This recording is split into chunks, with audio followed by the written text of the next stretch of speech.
Hello, everyone. Thank you for joining us this evening for virtual Pecha Kucha. I'm Nick Potter, Director of Community Relations and Development for the Pueblo City County Library District. We are live tonight from the Rawlings Library, hosting the 31st edition of Pecha Kucha Pueblo. Pecha Kucha is Japanese for chit chat and is the world's fastest growing presentation platform, used by millions from around the globe. In 2003, Klein Ditham Architecture, based in Tokyo, invented Pecha Kucha. The initial purpose was to streamline long design presentations because they thought people liked to talk too much. I know quite a few people who have that issue. The format is 20 slides, 20 seconds each, concise, simple, engaging. Pecha Kucha is a tool used to share stories, passions, and knowledge. Global innovators use this platform to create powerful, visually compelling stories that move audiences in less than 7 minutes. Since 2003, more than 3 million people have attended Pecha Kucha events around the world. Tonight, we have 6 local presenters that I would like to introduce in the order that they will be presenting. First, Aaron Ramirez. Then co-presenting, Nick Valletta and Ben Casey. Joette Ucar Diamo, Nick Palmiotti, Javier Quinones, and co-presenters Jesse Onis and Tammy Crouch. After all presentations are complete, we will have a few minutes for the presenters to answer any questions that you may have. Please submit your questions or comments through the comment section within YouTube or Facebook. We will visit these at the end of the evening, and the presenters will address your questions. Please be sure to address any question you may have to the specific presenter so that we have the correct person answer your question. Now, let's start off with our first presenter, Aaron Ramirez.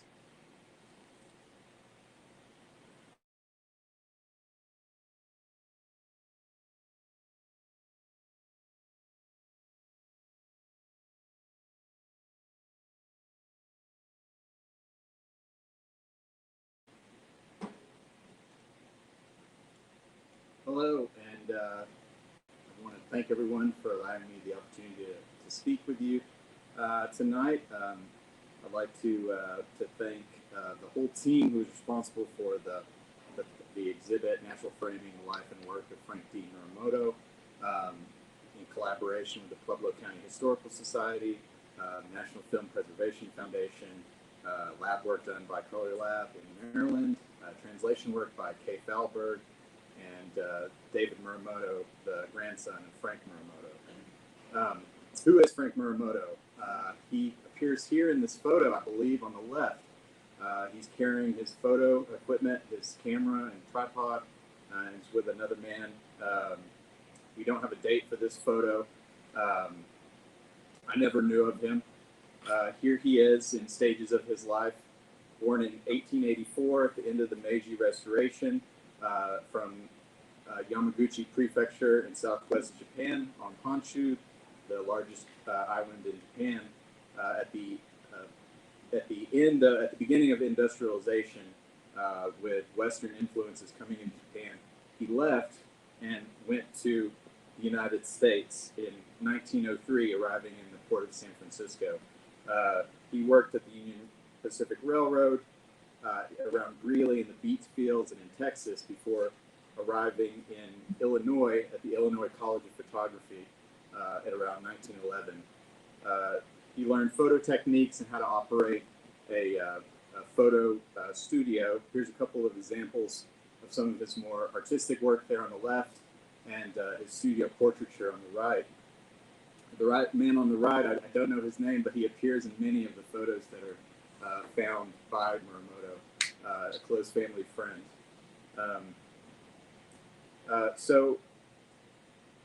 This is a map of the Japanese residents and businesses done by Bree Pappen from the Special Collections and Museum Services Department here at GCCLD. There were many Japanese living in Pueblo. In 1907, there was 400 Japanese living in the city. Here's the earliest documented photo that I found, May 3rd, 1915, Lake Minnequaw. The The Japanese on the left says Pueblo City Japanese People Sports Day in 1915. The third year of the Taisho era, which was the emperor of Japan at the time. That's how years are denoted in Japanese. Here's a photo of Frank and his wife Asa. In 1915, Frank went to Japan and came back newlywed to Asako Murayama, Komi and child. So after she was married and left her parents' house, her name became Asa ASA. This is a picture of Muramoto at his studio at 1142 East Evans and at his home at 1117 East Evans. The photo on the left I thought was some sort of scientific procedure photo technique he was doing, but he's actually rolling a cigarette there. Here's a couple of views of his studio. On the left, you see skylights on the top left. This was a technique used in early studio photography because they need more lights and to make the photograph, and sun was the best way to do it. And so there's drapery there to control the light. This is clips from reel number 4 from the Muramoto films. He created 7 16mm black and white and color films around Pueblo in southern Colorado. This is the corner of Evans and Mesa. He's filming his studio there from the exterior. His interests weren't just of his own endeavors and businesses. This is the Western Tire Manufacturing Company, a predecessor of General Tire. You can see that they're manufacturing wheels and tires. There's workmen and managers and bosses here. You can note their different dress. This is a picture of downtown Pueblo. Notice at the very bottom is a newly constructed levee. So this is after the flood of 1921. And the roundhouse there on the bottom right. On the far left, you can see the Holmes Hardware Company sign printed on the side of the building that you can see today. So Muramoto had 3 children, Mary, George, and James, along with his wife Asa.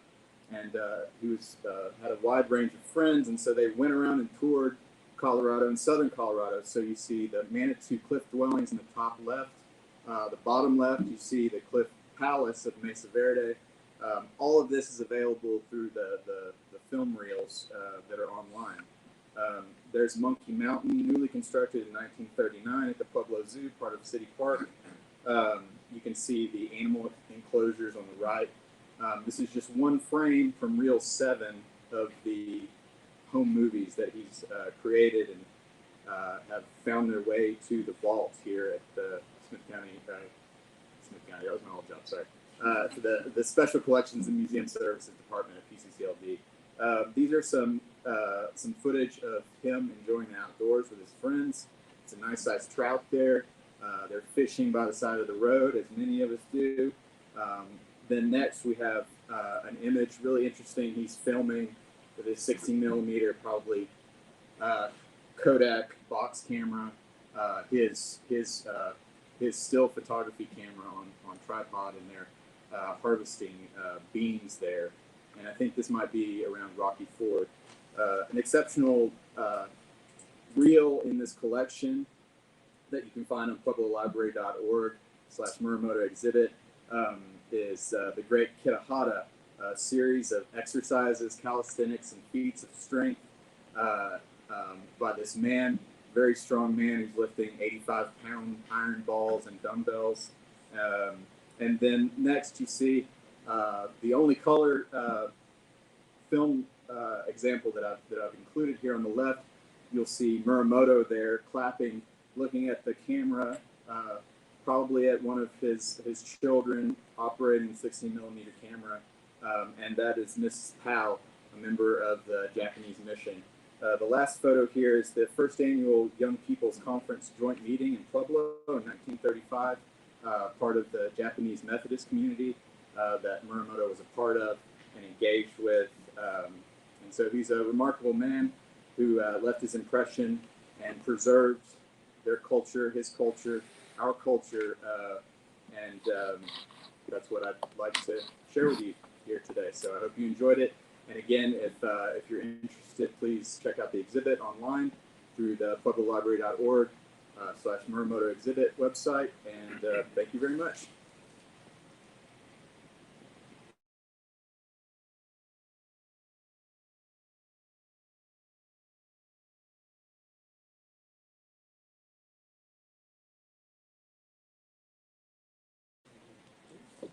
Hey, how's it going? I'm Ben Kaysen. I'm the podcast director at Wake Up Pueblo here with Nick. I'm Nick Valletta, and we are here on behalf of Wake Up Pueblo, and we do the Next Man Up podcast, and what it is a sports podcast at the Wake Up Studios in the oldest building in Pueblo. Here's a picture of us on top of the building, trying not to fall off and kill ourselves. So, but there's a saying: we do anything for the shot, and so that's what we did for our photographer, and we did that this past week, and there we are. Yeah, so Wake Up Pueblo, if you're wondering what we are, we just got started. What we are is we're a creative omnipresence agency. So what that is if a business comes to us, what we're going to do is we're going to try and figure out how to really optimize your marketing. We're going to optimize your videography. We're going to optimize, your social media. And for me, I'm the podcast director, so I'm doing podcasts. So got a lot of experience doing a lot of different podcasts. But this podcast we're going to talk about is Next Man Up, which is internal with me and Nick. Yeah, so a little bit about Wake Up Pueblo is Grant Cardone is a real estate billionaire. And he got together with Matt Smith here in Pueblo, Colorado, and they were trying to figure out the best way to turn a business into $1 million business. And we decided to do a digital marketing and content strategy company, and it's here on United Street in Pueblo, Colorado. And a little bit about me, Nick, the Stick Valletta is the moniker I go by for our podcast, and there's me right there. You guys can see, and that's me at Highland Park Elementary School. It's in south side of Pueblo, Colorado, and I had a nickname back then. Obviously, it was the Lady Killer. So, yeah, there I am there. Why is that? As you can see. But I actually am a Pueblo native. I went to Pueblo South High School here in town, and then to CSU Pueblo. I got my undergrad in marketing, and I've done various things in the community as far as event planning, marketing, things like that. I never thought I'd be doing podcast work, but here I am, and I'm enjoying it. So, yeah. I love it, man. I love it. Yeah, and then I'm Ben Kaysen. I'm the podcast director. So for me, I started in Rye. So I'm originally from Texas, but I moved to Rye. So you can see there are some pictures of me doing stuff at Rev 89. That's the college radio station at CSU Pueblo. So I was really involved there for about 3 years. I've always wanted to do sports broadcasting. That's been a passion of mine.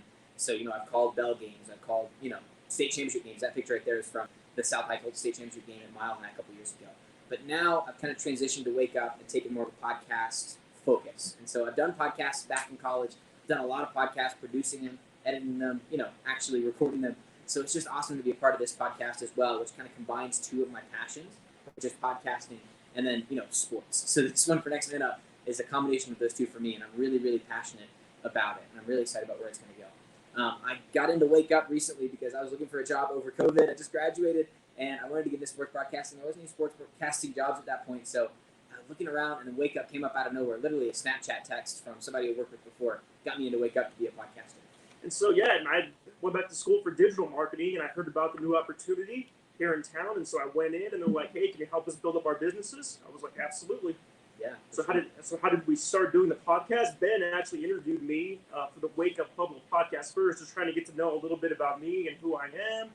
And then he's like, "You know what? You know a lot about sports. Like, what do you think about doing maybe a podcast?" And I'm like, "Sure, we could do a podcast." So we've been doing a podcast every Thursday night here for about 3 or 4 months now. Yeah, it's been a while for sure. And, podcasts, I know if you're sitting in there, you don't know what a podcast is, let me tell you what it is. A podcast is very, very personal. It's a very personal, like you go into your Spotify or Apple Podcast and you click on a podcast, it's you and that podcaster. So as a medium itself, the listeners are very loyal. That's the thing about this, right? If somebody listens to you in a podcast, you're way more likely to come back to it than other mediums. So it's been called the new blogging, like it says right there. So podcasting itself is way on the rise. I mean, if we're talking about people who listen to podcasts, about 38% of Americans are listening to a podcast monthly, according to some stats. So, comparatively to 2 years ago, that was like in the low 20s. So this thing is booming. People are checking out podcasts, as well as advertising on podcasts is incredibly successful compared to traditional radio advertising, traditional newspaper. There's a lot of benefits. Sure. And so what's our format? Well, the format that me and Ben have right now is a lot of banter, a lot of competitive banter back and forth. and we do a lot of money lines. So there's a lot of things going on. Like when there's a certain game and you pick a money line, we're like, okay, Ben, you take this side of the money line, I'll take that side of the money line. And at the end of the show or at the beginning of next podcast, we kind of add everything up, and then we do interview guests. And so the first big guest we had is Justin Simmons, who is the Pro Bowl safety of the Denver Broncos. He was our first guest, and we were very thankful he called in. We talked to him for about 45 minutes, learned about all of his life, his work in the community, what he's going to be doing as far as being a Denver Bronco, hopefully for the rest of his career. And it was a real, as like you can see there, I was very, very happy to talk to him. So. Yeah, and then another one of our podcasts, we had Malik Reed.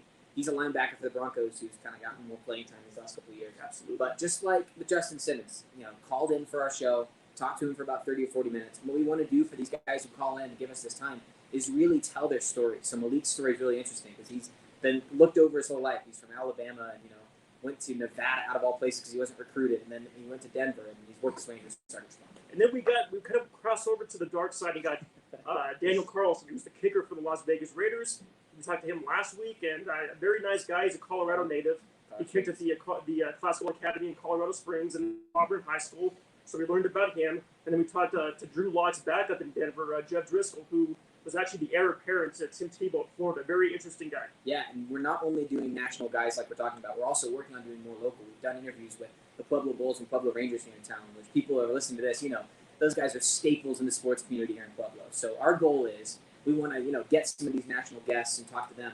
But in the same vein, we really want to talk to the local guys as well in the future and build that into our podcast.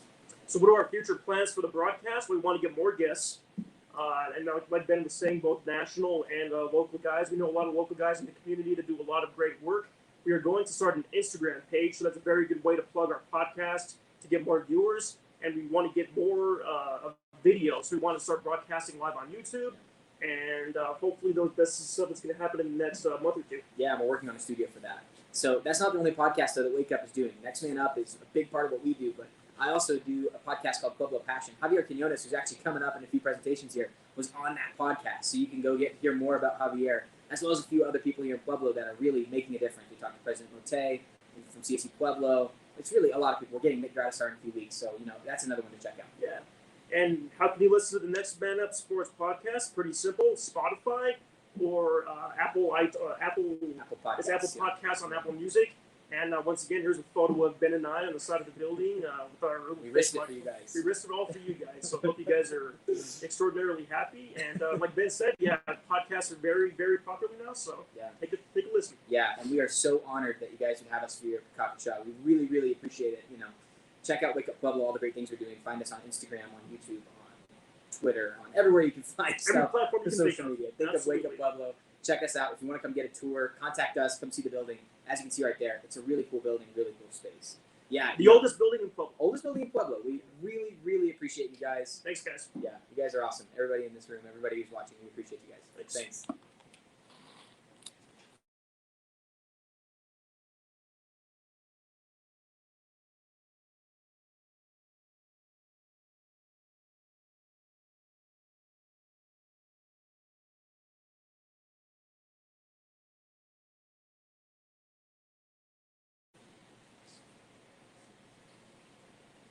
Okay, Bistro is located in the heart of Pueblo downtown. We're in Central Plaza. We've been in Pueblo for 2 years, and it is basically myself and my husband, and we're rebuilding a crew in this post-pandemic America we live in now. So I just want to share with you a little bit about the narrative of what it's been to be a dreamer or a restaurateur. My husband and I met in Rome in 2008, and we're pretty well inseparable after getting lost amongst the Roman streets from the Termini, which you see on the left, and talking about this restaurant that we now own and operate. We're basically conceptualizing this idea of tapas, which really is the new snack. It came from this region of Spain. And everybody has their own story on what it is, what the take is. It's usually a lot of peppers, a lot of fish, and for the bass, pinchos. What you see here is basically our chef select tapas tray that we've founded all of Bistro on. And pinchos, not pinche, here in Pueblo, but Pincho is definitely a crostini. Quick story about that: the Bass wanted to make a lid for their wine to keep the flies out, and ultimately you had that as an edible lid. So bringing that to the Pueblo market has been an interesting endeavor. We named a lot of our dishes in unique ways that ask people to get outside of their box of food. This is a green chili town. Everybody loves their slopper and has a favorite spot and staple. And for us, we're moving into what used to be the Plaza Cafe or Steak and Eggs. And it was ultimately a greasy spoon for a good 2 decades. So over the course of 2 years, we have transformed that, put in ambiente that can help you escape our confines. And Bistoro has become kind of a thing of its own beyond what we originally dreamed. Pueblo definitely started making requests of us. So we thought we were just going to do our garlic bisque and our bocatas and a couple of tapas. Bocatas are those really wonderful sandwiches with marinated meats. Pueblo loved the ambiente. They embraced that immediately. They started coming back for that. We ended up putting a patio on the outside, and that has grown to an outdoor area that the city has given us in this post-pandemic time to, accommodate people outside. The Pueblo chili is something that my dad fell in love with as somebody from Spain.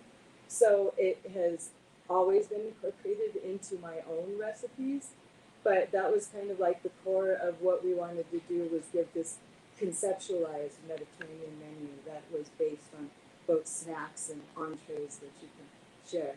So we hit it hard with Pueblo and said, all right, we're going to be part of our wonderful chambers, the Latino Chamber and the Greater Chamber. And we started entering all of their little, contests, and we started winning awards for our use of Pueblo chili. So because of that ambiente, we ended up going towards, the wine and all of those really interesting drinks that people serve you along the Mediterranean. Everybody's got something different, whether it's grappa or raki or their house wine. So we decided to go forward with that, and it was really embraced by social media. That's when we really kind of found ourselves on the radar of most people in Pueblo. Everybody kind of likes their great glass of wine or their margarita or their martini. So we continued with this idea of an escape to Europe, and Pueblo quickly transformed our sandwiches into other things. So now our sandwiches became something that you can top a salad with, or sweet potato fries with, or wine tossed veggies with. And still focusing on those, core recipes that the little old ladies along the Mediterranean, whether it's Italy or Greece, we ended up with this, transformative menu that really the Pueblo market gave us. But pandemic Bistro literally was a day where we had a full reservation list. There was San Cristo Memorial Hall, a million and one things, and then an announcement made every single one of our reservations go away, and we were suddenly in a takeout situation where we had built so much for years on ambiente. So hitting our social media platform hard, we started teaching people how to cook. We started a pay it forward platform, and did all of our COVID things. We ended up with remote learning, so suddenly we had our friends chiming in to peel garlic, our children doing remote learning in the dining room. It was just an insane moment for what seemed like ever. So we just dealt with it. We got a little money from the city with a grant, and it was for capital investment. So we went back to what we wanted, which was ambiente. We decided we were going to last it out. We put new bar tops, built everything ourselves, used reconstructed wood from the work that was going on next door, which will soon be TikTok and a really wonderful art space. And now we're just making sure that we have the thing that will outlast all of this insanity, which is, again, the ambiente, the space in which people can come, be relaxed, escape whatever they need to escape, or celebrate and make memories. So we still have that full bar menu, and we have this wonderful staff that we're now training to accommodate all of Pueblo. And yeah, we're here to last all of it out. Make sure that we're here for all of you. Make sure that we're here for our collaborations that we've done. We've done with Casa of Pueblo and wildlife photography. And yeah, we're here for all of the memory making so that everyone can be reminded to live happy. That's ultimately what food and drink and the table is for. So thank you all so much for doing this, Pecha Kucha, the library, and all of the future people that we can collaborate with. So thank you guys.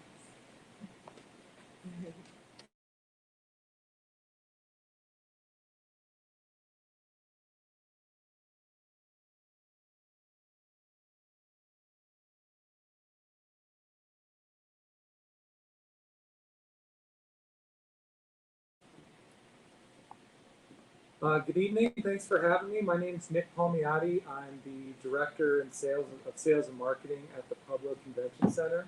And today I'm going to tell you a little bit about what we do at the Convention Center, what we have going on, a little bit about how COVID has affected our business, and plug a few events we have going on later in the year. So first, a little bit about who we are. So the Convention Center is managed by a company called Spectra.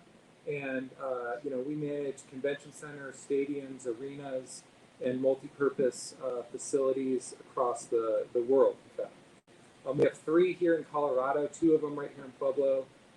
That's the Pueblo Convention Center, Pueblo Memorial Hall, and we also manage the Budweiser Event Center in Loveland, Colorado. And then on your screen there, you see a couple of our other facilities in Iowa, Kentucky, and K. Bailey Hutchison Convention Center in Texas. So we've managed the Convention Center here in Pueblo since 1997 on behalf of Urban Renewal. So what's the role of a convention center, and why would a city have a convention center in the first place? Well, I would note that Pueblo is actually pretty lucky. It's pretty cool that we have a convention center. Not every city does. I think it's something that the community can certainly be proud of. So the first role that probably everyone's most familiar with is sort of like local community events. So we do hundreds of weddings and banquets and local events each year and give people an opportunity to gather in large groups and just have a good time. We love this part that we play in the community. For example, we do several dozen nonprofit fundraisers each year. So we give nonprofits an opportunity to gather with their supporters and raise funds, and we see that as a pretty cool role that we play in the community. We also host a lot of our own events. So if you've been in Pueblo for a long time, maybe you've been to our Bridal Expo. You also see a picture of one of our staff members dressed up as the Easter Bunny, and that's at Easter Brunch. We also do a Mother's Day brunch. So we do these events each year, and it's really sort of become a part of the community, and we really enjoy serving the community. But in addition to hosting community events, one of our main roles, and the reason any city chooses to invest in a convention center, is really to attract out-of-town guests and to stimulate the local economy there. So the convention center, we host anywhere between like 15 and 25 conventions a year. We work with Visit Pueblo, who is our CVB on a lot of these. And the goal is to attract conventions. So ultimately the guests stay in hotels, they eat in restaurants, they visit local attractions. And that's a huge role that we play here in Pueblo. So to kind of unpack that a little bit, in 2020, there's the gross lodging sales in Pueblo is about $33 million. So it's a big part of the local economy. And that figure includes not just what we're doing, of course, but people who come for boating at the lake or a cycling event or an athletic event or a convention. So it's a pretty important part of the local economy that people are coming here and bringing money and stimulating this downtown economy. So we're happy to play a role in that. And it's hard to so hopefully when they get here, right, if the group is coming to a convention, our hope is that while they're here in Pueblo, they may visit a restaurant or go to a museum. We talked to a lot of people about the Riverwalk here in Pueblo. You'd be surprised how many people don't know we have one. It'd be hard to give a presentation like this without mentioning COVID and how that's affected us. It's certainly been a challenging year, but one thing we've been really committed to is utilizing our space in a way that helps the community even when we've been closed. So on your screen, you see a picture of one of our staff members. He was working with the Pueblo Food Project to put together some bags of necessities that were delivered to local high school kids. The SRDA used our kitchen for a period of time to support their Meals on Wheels program. And then if anyone's familiar with supporting Pueblo, that was originally at the convention center. And it's since moved off-site to a new facility, but we were really happy to help support that initiative while they were here. But now that we're open, we've sort of transitioned into the next phase of what we're doing. And, with COVID, we really had to rethink how we do things. So, you see pictures of a couple meetings on, how we're setting rooms now. So, if you have a meeting at the convention center, each individual gets their own 6-foot table and make sure, everyone's spaced out and everyone's safe. On this slide here, I just wanted to call this out. We had a wedding back in October, and they really just went with it and they owned it and they had fun with it. So all their wedding attendees got a monogram face mask and hand sanitizer, and just really did a nice job kind of going with the flow and recognizing that we could just do the best we could do. So finally, just to plug a couple of events, and if you're watching this online later, we do have these events yearly, so you can check us out. We have the Bridal Expo in March. Typically that's in February. We pushed it back a little bit this year just because we weren't really sure what the capacity restrictions were going to be, so you can check that out. We've also got the Easter brunch in April, and we'll be announcing Mother's Day brunch, which will take place in May very soon too. So those events happen every year at the convention center. So again, if you're watching this online after the fact, you can certainly check us out at puebloconventioncenter.com. So again, thank you to the library for having me here. It was great to talk to everyone. If you haven't been to the convention center in a while, please check us out, and we'll look forward to seeing you sometime soon. Hopefully at one of the events, or maybe you're attending a wedding or something like that. So thank you very much.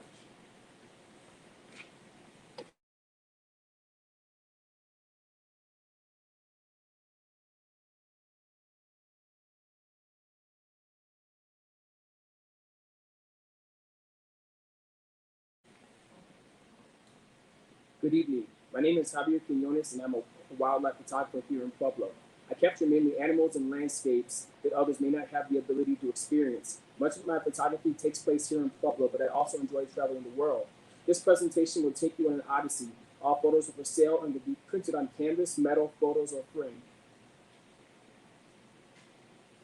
All aboard. Welcome to Royal Gorge Express. Similar to the Polar Express, this train takes you places that others only dream of. Along the way, we will make many stops. You will need to use your imagination as we will travel through other means of transportation as well. First stop ahead.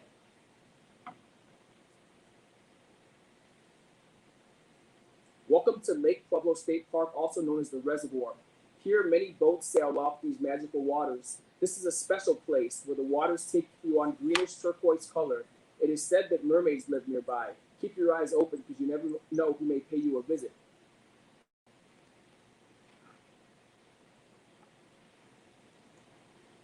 Off in the trees, there is a great horned owl who lives in these woods. He is native to Pueblo.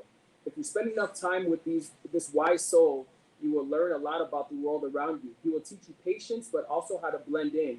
He will teach you independence and show you how to spread your wings and fly.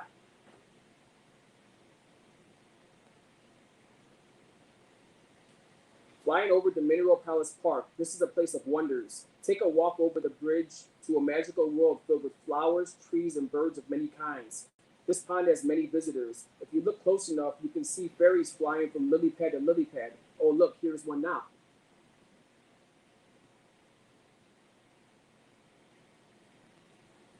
One of the fairies of this world is known as a Halloween pennant dragonfly. His beautiful orange and brown striped wings are displayed with a touch of fairy dust shimmering in the light. He is seen collecting a blade of grass to be used for his secret home in a world unknown, a magical world yet waiting to be discovered.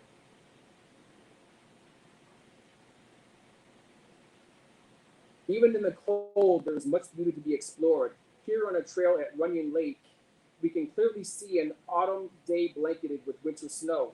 We can also see the tracks of Santa's sleigh that clears the path and makes way for travelers who wish to take steps along this path and feel the warmth of the trees.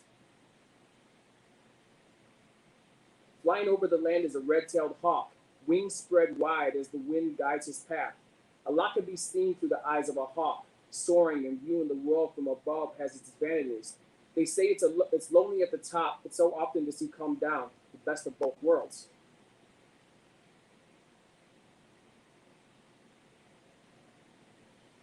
As the night falls, the Pueblo Riverwalk begins to glow with a passionate red. The bridge and all lights surrounding reflect off the cool waters. This is a place where lovers walk hand in hand and share stories, woman and man. The magic within the land can only be found in Pueblo. Reflect.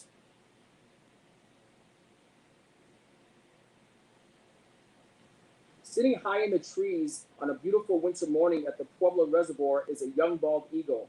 He has not quite grown into his plumage and is experiencing this land for the first time. The sun reflects off his magnificent feathers as he displays his nobility. We are ready to fly with them to the next destination.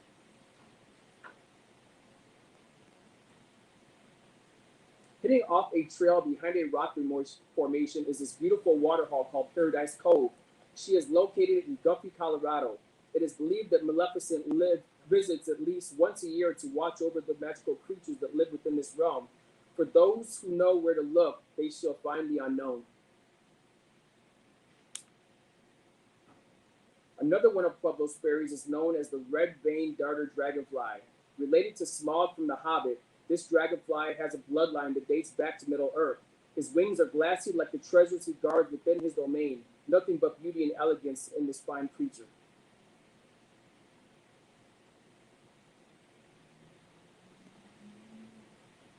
Continuing on our travels, and we find ourselves on a path walking through a magical forest. This trail leads to the Marion Mines in Colorado City.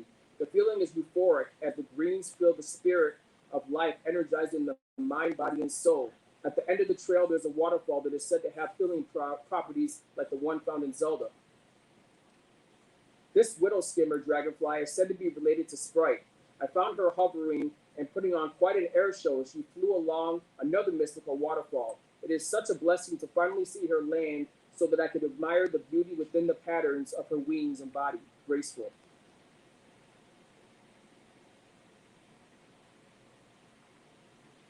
And here is the waterfall that Sprite was found. This is Helen Hunt Falls in Colorado Springs. As the autumn approaches, the deep reds within the brown hues begin to surface. The dark greens within the pines and evergreens really set the mood. Very little water flows during this season, but the magic remains the same. Come fly with the seagulls over to the west coast. This ring-billed gull begins his journey over Runyon Lake. He said he had to visit his cousins, but in Oregon. I wondered what he meant. Maybe he was tired of the food in Walmart and McDonald's parking lots. Can't blame him. Here we go.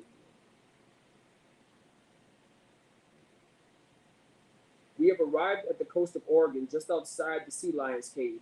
The Pacific Ocean is expensive, is expansive, where the tide pools, it reaches the shoreline. Such a breathtaking view as the cool, crisp air fills our lungs. Off in the far distance, you can see the Cape Blanco Lighthouse. Breathe it in.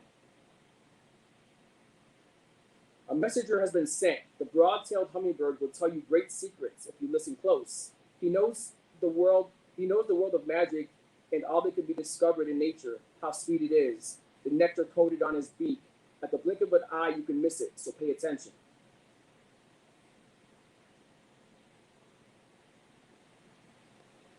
Our last stop is Bell Rock, Sedona, Arizona. This path will lead you to the most beautiful castle made out of solid rock. The clouds above drape over, casting shadows to bring out its beauty. No one truly knows who lives inside this castle, for some things are best left as mysteries. Maybe this is your discovery.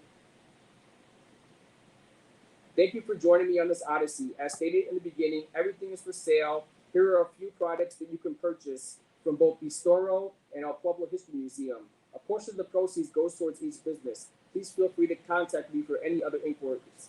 Please, blessings, and thank you to all.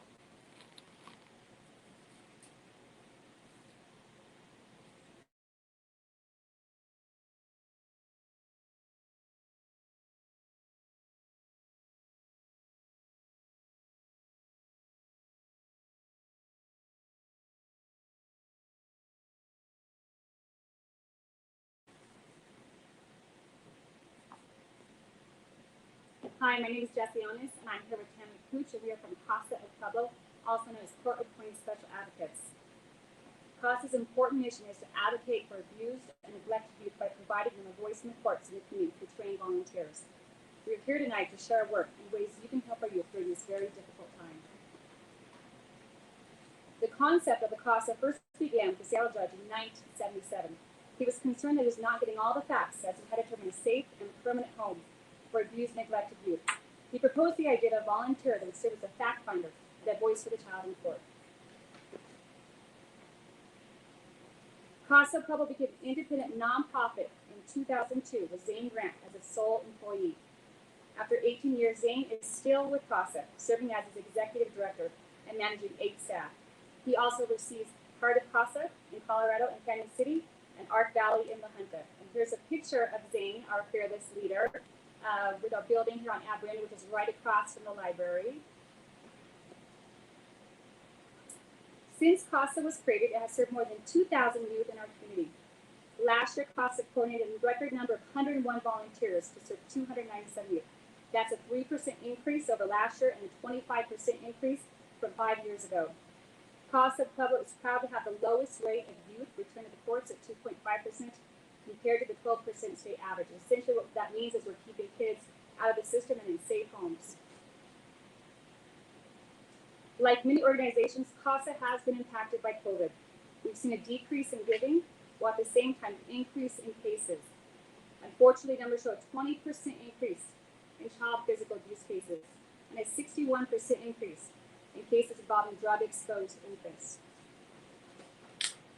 Our brand new well-being report also offers new insight, showing only 39% of our youth in Colorado, CASAs, have appeared at school full-time year-round since March. However, it does show that Colorado CASA volunteers have remained steadfast by our kids, with 90% of our volunteers remaining in constant contact, virtually or in person, since March. Our goals as we continue moving in COVID and these next few hard months are to add 25 new volunteers to our current 101, and to serve a minimum of 250 abused, neglected youth in Pueblo County. And here are a few photos of our amazing case supervisors. We have Kendra, Christy, Heather, and Angela. We also have an amazing office manager, Sarah, who keeps us all together. Thank you, Sarah. If you are moved by our mission tonight, you can help us in one of 4 ways. You can volunteer, you can become a community outreach sponsor, you can give and benefit from the child care tax credit, or you can share a message. And now Tammy is going to tell you more about volunteering.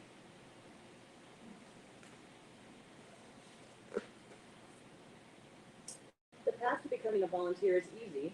Informational sessions are held virtually throughout the year. For those who decide they'd like to move forward in the process, there's an application link which can be found on our website. Once completed, a face-to-face interview is scheduled and the background checks are started.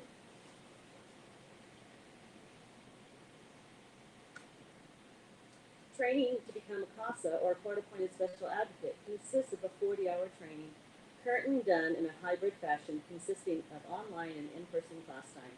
Included in this training is a court observation where potential volunteers watch our current CASAs speak in court, interact with caseworkers, attorneys, and the judge.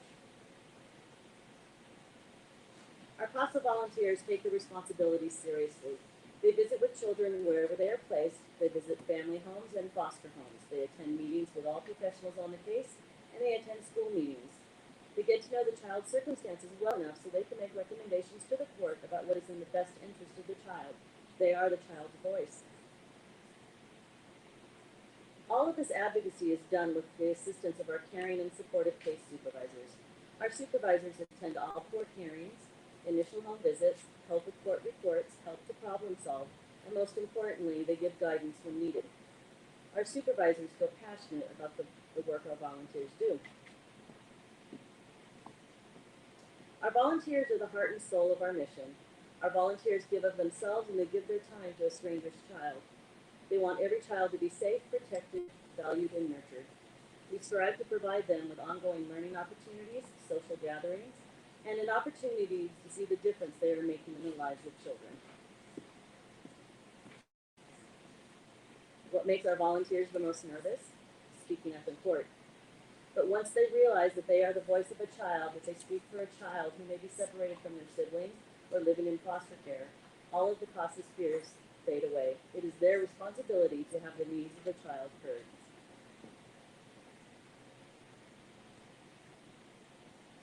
For our older youth who are forced to age out of the system, we provide a life skills class called Fostering Futures.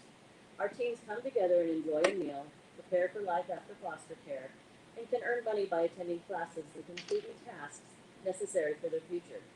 For many, this money can help with rent, school, or a down payment on their first car. You can imagine that the holidays can be hard for our CASA kids. Through the generous donations from our caring community, we try and make the holidays a bit brighter. Last year, our CASA volunteers delivered hundreds of meals for our families. They delivered fluffy new pillows, blankets, and books, and in the eyes of the child, the best of all, they delivered gifts to over 300 children. The greatest joy we have as a staff is when a former CASA child reaches out to share their successes. Maybe they graduated college or they started a family. They remember how CASA made a difference in their life and they want to say thank you. Being a CASA volunteer is the most rewarding experience, and there's nothing better than seeing a child heal, thrive, and grow. Again, if you can't volunteer, consider becoming a community outreach sponsor and join us for our virtual April Abuse Awareness events, which will be posted on Facebook, and our popular pond event Over the Edge, which is slated for Saturday, July 24th. It's an amazing opportunity to challenge your own fears while also helping us raise awareness about the fears faced by our youth every day. Special thanks to our returning and new community outreach sponsors. We know this is a very difficult time, so we appreciate each of you for returning, as well as our new businesses, our foundations, and individual donors who are keeping our important work alive.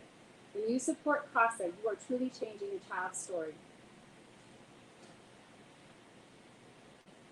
A final thanks to our incredible CASA board and also to the Pueblo Library for allowing us to come and share our message tonight.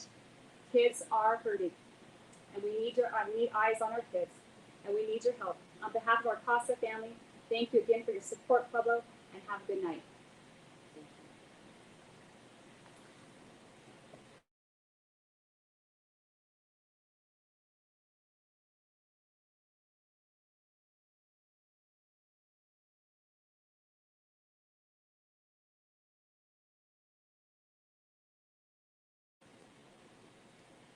What a great group of individuals this evening. I hope that at home you're giving everyone a great virtual round of applause.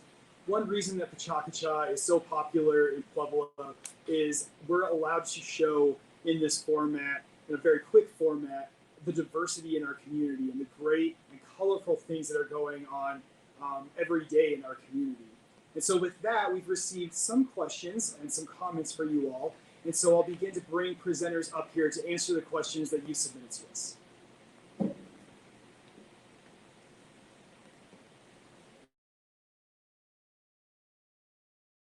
Hi again, this is Aaron with the Special Collections and Museum Services.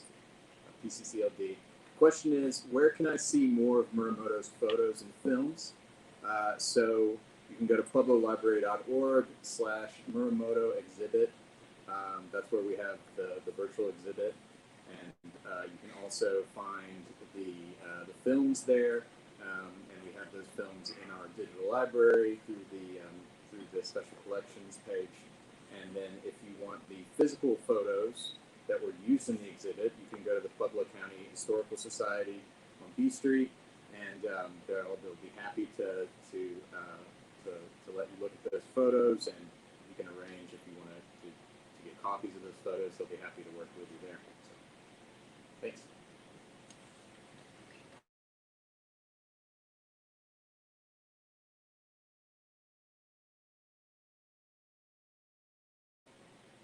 Okay. So Nick and Ben here again with the Wake Up Pueblo with the Next Man Up podcast. And the question we got was, what was the hardest thing about starting your own podcast? So what do you think, Ben? Well, the hardest thing for me was consoling Nick after Nolan Arenado got started. But, you know, in all seriousness, for us, probably the hardest part for us was probably picking a name. It took us a long time to come up with a new name. That's a good one. I didn't even think about that. What do you think was the hardest part? Well, for me personally, I don't have a broadcasting degree like Ben does here. You know, mass comm degree. He's really, really good at speaking. And for me, it was getting comfortable with a headset on and in front of a microphone. And the more you do it, the more comfortable you get doing it. So I think once you relax and you're able to kind of be yourself and not worry about, you know, if I can say something stupid or the more comfortable you get, the better you get at doing it. So just find out what you're passionate about doing, come up with a format, and then just get comfortable doing it. Yeah, and my advice, if the person who asked this is thinking about starting their own podcast, do it. Yeah, it's fun. Absolutely. It's a lot of fun. It's actually not that hard. This is fun. Get into it, do it. It's awesome. Thank you guys. Thanks, Appreciate guys. it.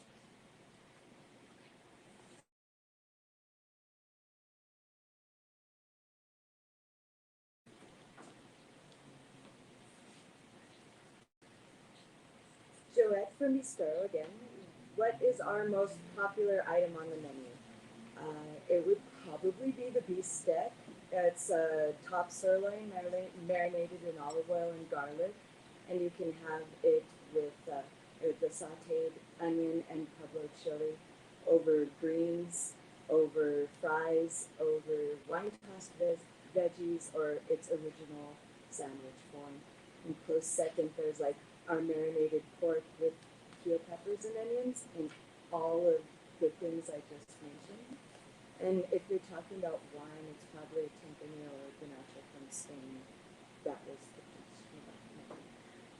Thank you, Bistro. Getbistro.com. You can see our entire menu, or give us a call.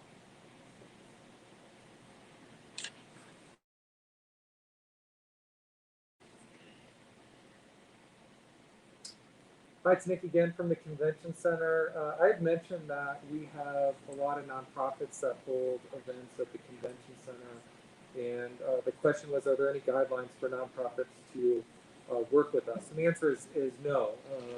We'd love to work with anyone, and we'll do the best we can to be as accommodating as possible. So whether you're a nonprofit or a for-profit organization looking to hold an event, please give us a call. You can find our number at puebloconventioncenter.com, and we'd certainly love to work with you.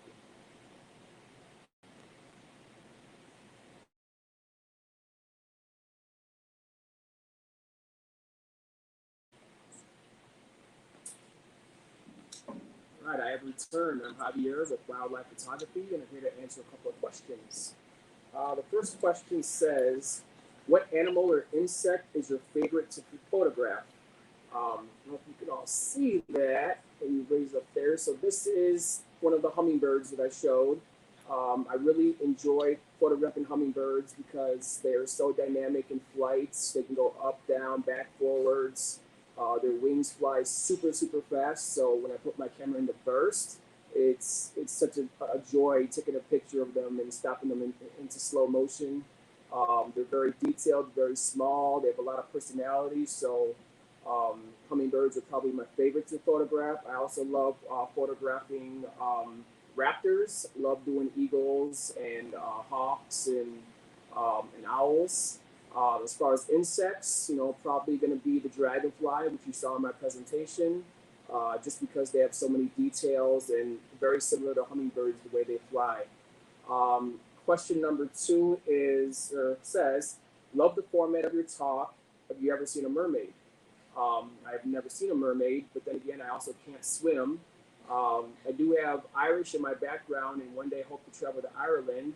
And I would imagine I would find myself in the beach, in the waters, and if perhaps a current took me, I would hope that a mermaid would come and save me. Thank you.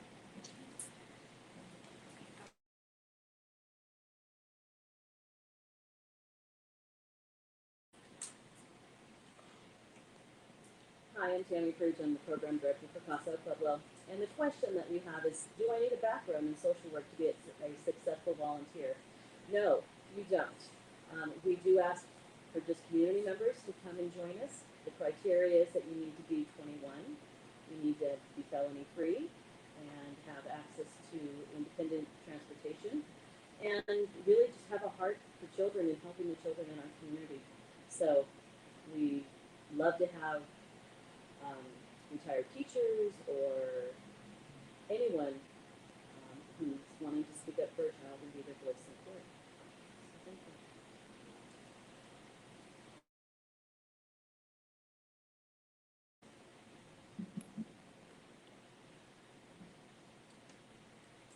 Thank you everyone for joining us this evening. We hope that you join us in June for Pecha Kucha Volume 32. If you or anyone that you know would be interested in being a Pecha Kucha presenter, please comment below in our Facebook or our YouTube channels with your name, and we'll be sure to contact you and reach out to you so you can be a part of this wonderful format. Again, thank you so much for joining us this evening. Be sure to share this with your friends. And again, if you're interested in presenting for a Pecha Kucha program, please comment below and we'll reach out to you to be a part of this program. Have a great evening. Thank you.